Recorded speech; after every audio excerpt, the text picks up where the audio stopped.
Hi Jane, congrats for your first place here at Bonsouer World Championship Belgium. Thank you. So what deck did you decide to choose? I played Chronicles. Why did you decide to take the clan? Because basically I started with a deck when it firstly came out, and then shortly it got more and better support, and now it's pretty broken, I have to say, and it's just nearly everything. It has the perfect first strike. That's why I'm playing it, and I'm most confident with it. Okay, do you have any shoutouts before we start the video? Yeah, shout out to my friends who played with me and got through my assault when I played bad. Okay, so if you're okay, let's see the list. Yeah, sure.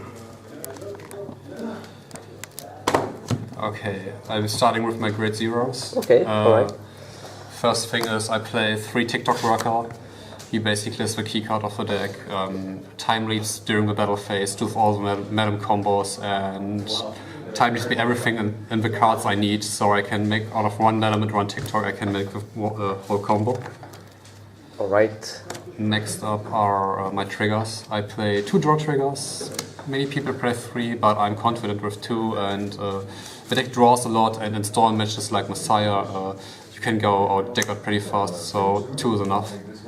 Alright. You weren't scared in an aggro matchup like Sanctuary Guard with it? Yeah, in Messiahs and finals I was pretty scared that I would go deck out, but because I only played 2 draws and 1 more crit, that's pretty good. Yeah. I like the crit because early crits means my opponent can't really guard, no guard over melons, and no guarding the melons means no triggers for them, so alright. Extra push.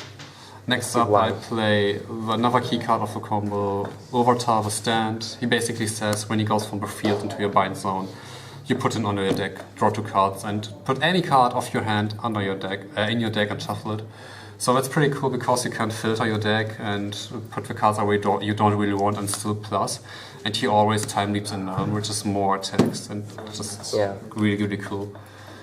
Next up are pretty standard, just for heals. I took this heal because I like her artwork the most.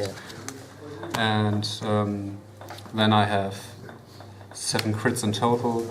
Many people just play 3 crits, 6 crits, like I said, and play 3 draws. 3 stands, yes, but I like the 7 crits. This one is mandatory anyway, because, like I said, the extra push, and I like the crits in next stages. Yeah, win faster. Win faster, have a crit. When you draw 1, it's okay, you can put it back with your stand trigger. Next up are my grade 1s. I play 1 Steam Scholar GG. In Team League I played 2, but I cut down on 1 so I can make space for Takeaway Dragon. These both are run-off. She's really cool to just get a draw if I can't attack anymore, and he's really cool if you get him out, just like stack all your triggers and pick these and key cards back into your deck. Alright. So next up are my other grade ones. The absolutely key card of the deck, Steam Maiden Melon. She's grade 1 upstream dragon, and both say get plus 4k, search for, in her case, a grade 0, and the upstream says a grade 1. And because she's an 11k, she can hit Vanguards alone and searches out for all your TikTok workers, avatars, or maybe crit triggers if you're next stage and just want that extra 5k. Okay. So next up are 4 stride helpers. Some people only play 3, I can understand that, but I play only 7 grade 3s, and I want to keep that plus with all my hand. So I play 4 stride first, so I don't have to throw away 2 cards for stride. Yeah. Understandable. Yeah. And 4 perfect guard G just for the unfit. Pretty standard. Next up are my grade 2s. I play 4 History Maker Dragon. On other lists I saw many people only play 3, but I like him at 4 because if you have him in a drop zone or anything, you need him for the combo. And it's really cool to get a stand trigger on your madam turn, so it's 1 extra attack. So yeah, that's why I play 4 of them. Max out the key cards. Next up is 3 Calibum.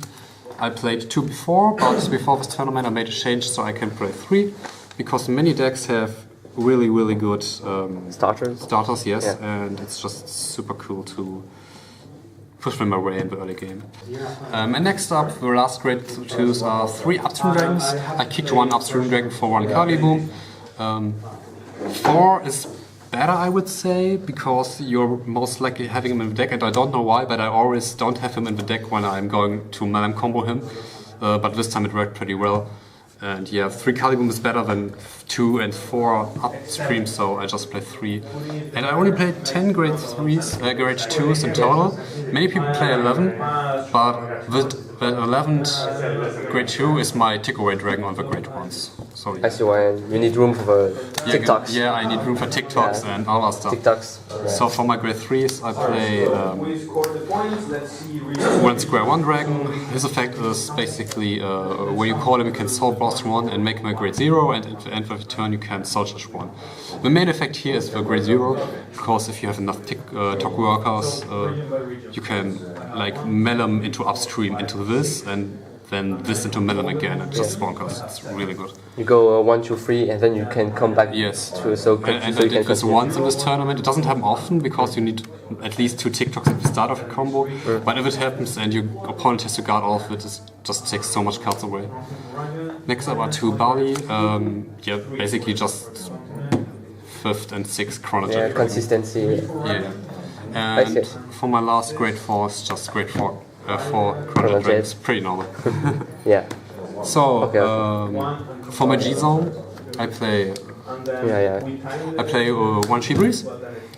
Pretty standard, just so if someone great locks me, I can still do combos, because except for History Maker Dragon only, nothing costs counterblast in the combo, so that's pretty cool. 1 Colossus. I put him in here because of control matchups like Mega Colony and Messiah, and he really helped me. Like if I want to string with my Vanguard alone, it's really cool. So that's why he's in here. 1 Fate Rider Dragon just to fix my field. In the worst case, I can't do anything on my first ride, so it fixes my field. 1 late game, also good. 2 Metallica Phoenix. At the beginning, when we only had 8 grade 4s, I only played 1, but now I have this place to play 2, so in many cases it's better to just go Metallica and the next ride Metallica again instead of next stage, because it pushes more the next stage and even generates hand advantage. Then the cross command package. It's just 1 cross command and 2 revolutions, and the revolutions blow up the whole field, and they say if you have 1 cross command open in G-Zone, which you unflip with your Phoenix, you can keep 2 cards, and you most of the time have only 2 cards on your field after your combo, so that's really cool. And we saw in the final, it was the Revolution one, it was really clutch, because you had all your field lock, and he had the full field, and just blew everything away. Exactly. For I played none of him before and 3 warp drives, but because of Optirandos, the chaos matchups, I put him in exactly for that case, and I'm so happy it worked out. Next up are 4 next ages. Some people only play 2. I play 4. Many people play 4 too. But I like 4 because in many cases where I push and push, I need the second pair of next ages just to make the final push. And for my G-Guardians, I play 1 Rafana. I played 2 before and only 2 Lures, but now I play 3 and 1 because the Lure fills my deck and basically puts my key parts back. And I only had the feel that I need 1 Rafana in this tournament, so I'm staying on 1. And I have only 1 NSP. So. Would you do any changes maybe? Like maybe put some Ragnarok? I know some people like to put some bind time. There is like a lot of options in Gear Chronicle. So did you miss any options maybe, if you practiced them? Or? Yeah, I actually took an eternity to do this G-Zone just because of the warp drive and cross command stuff. Yeah. But I wouldn't put Ragnarok in it because it just gets perfect guarded. That's not so good. Basically, the only change I would make is maybe take the cross command package out and put the warp drive package in. If this control matter with like a colony and chaos breaker goes down a little, then I would do that. But at the moment I like the G-Zone as it is. Maybe 1 more of Fana and 1 less Allure, but nothing much. Okay. Any last words, maybe? Yeah, I want to thank you guys for having me here. Yeah, shout out again to my friends for playing with me, and yeah, thanks a lot for doing this deck profile with me. Well, thanks Jay for the deck profile. Really cool thing to see a nice guy top, and Thank you. well, we'll see you again, I hope. Yeah, I hope so too. Okay, Okay, see you. bye. See you.